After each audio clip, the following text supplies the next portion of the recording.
everyone, welcome back to my YouTube channel.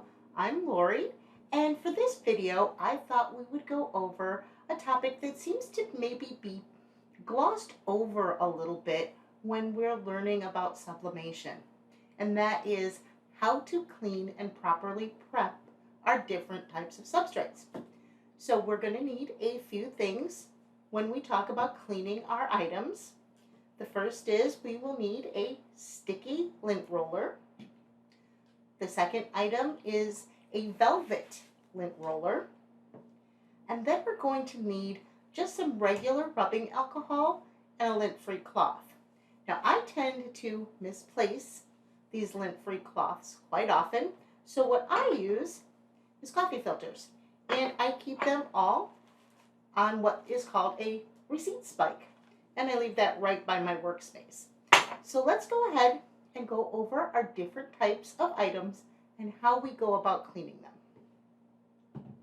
So first, we're going to talk about just regular fabric items. Your t-shirts, your bags, anything that is a fabric that is completely flat. It doesn't have a pile or nap to it. Not plush, in other words. So for these items, we want to use our sticky roller, and we're going to roll across our fabric, removing all of the lint and dust. Now the reason we do this is if there is lint on our item, when we place our print down, that lint grabs that sublimation ink and we get these little blue squiggly lines sublimated into our item, and we really want to avoid that. Same thing with bags, flat item, we just roll it out really good and remove all of that lint. Okay, so then the next type of item we have is also a fabric item, but it has a little bit of a plushness to it. Very soft, and you can kind of run your fingers across it and move that fabric and see the lines. Now, with this type of fabric, in the manufacturing process, there's tend to be maybe some loose little threads that they get pushed down in that nap. And you could use a sticky roller, but it actually works better if you use the velvet lint brush. You just kind of go back in the opposite direction, making that pile kind of stand up, and then go forward a few times, and on the last pass over it, you want to make sure that that pile, that nap, is laying down. This way you get the best press. Now, let's move on to some hard substrates. Things like metal tumblers, your frosted glass beer cans, MDF, and aluminum. Coffee mugs, ceramic items, they would also be included in this type of substrate.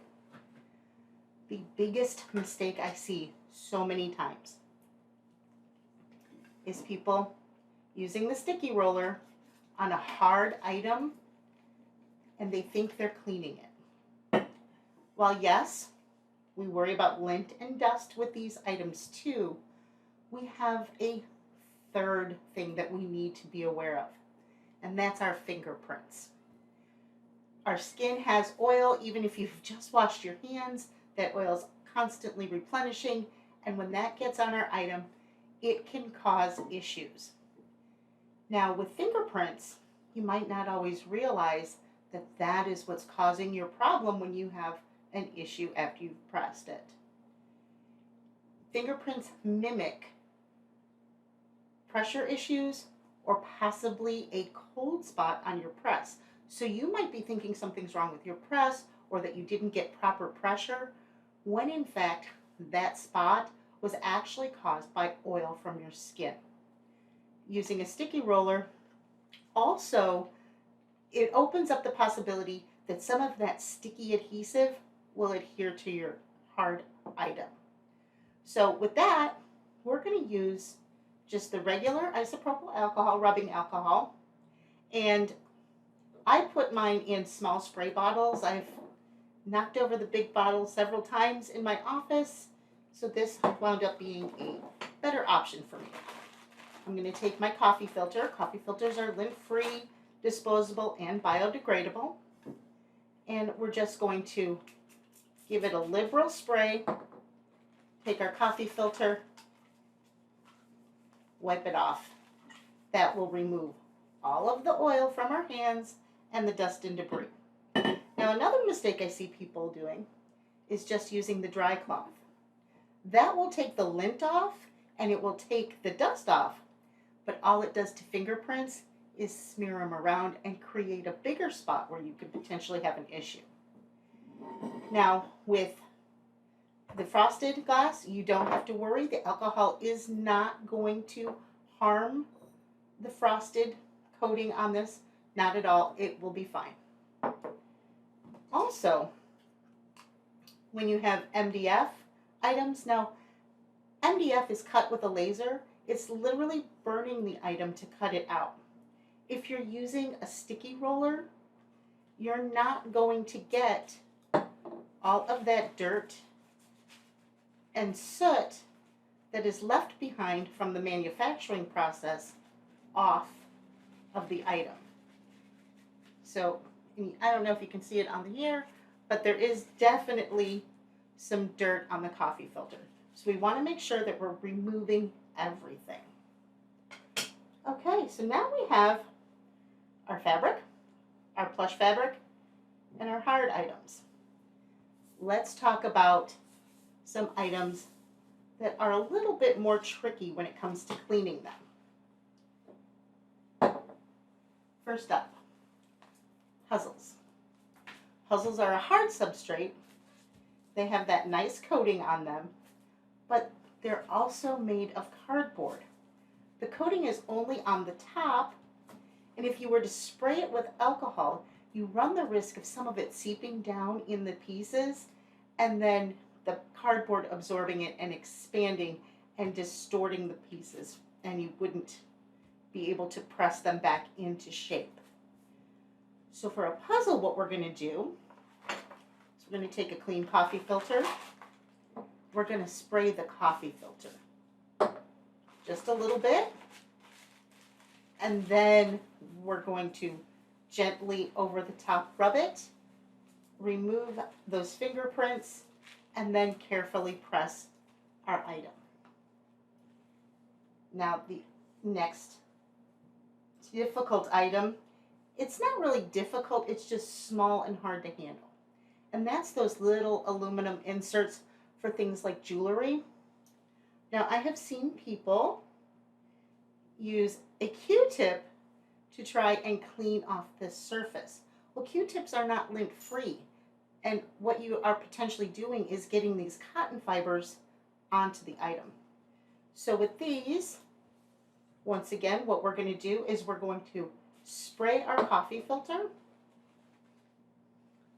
then just stick it between our two fingers and rub. Then gently with your other hand, hold it by the edges, then place it down on your print to press.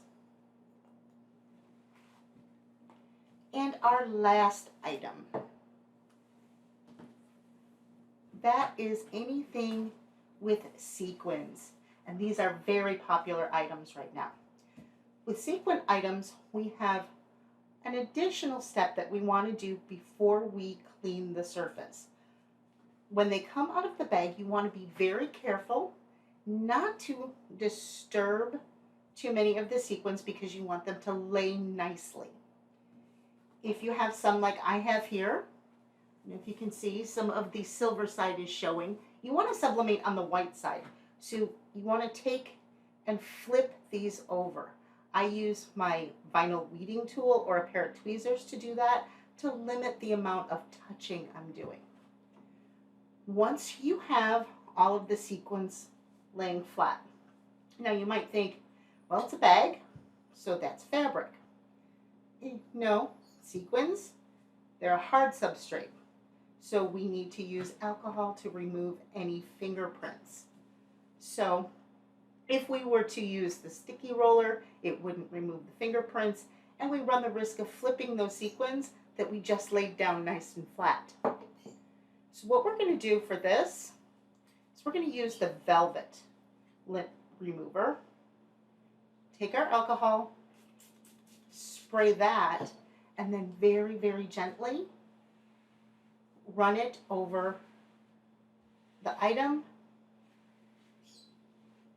trying not to flip any sequins, but cleaning all that oil off. And there you have it. That is the proper way to clean all of your sublimation substrates. Now, if you have a substrate that maybe you're not sure how you should clean it, which method you should use, drop it in the comments and I will try and help you figure that out. If you like this video, please give me the thumbs up and don't forget to subscribe, and also follow me on Facebook at Learning Sublimation with Lori. See you later, everyone.